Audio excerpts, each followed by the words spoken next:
Popocatépetl volcano erupts so much that we can actually capture it in different times of the day and choose the best one. This was during the night,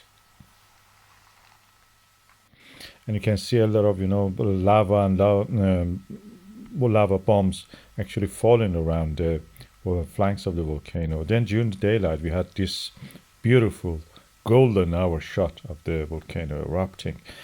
Ash cloud, which is dark. This is the really glassy material. The lava has been cooled down quickly and shattered into pieces, forming shards of the tiny particles.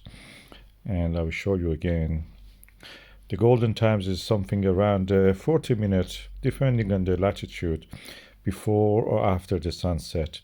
Let's just enjoy another view. You can see that during the golden hour you can do magical things. Everything looks more beautiful. The reds and the yellows are really lovely. Sorry, mate.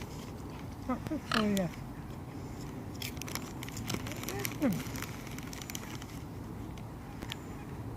Get a tummy ache. Fresh gluten.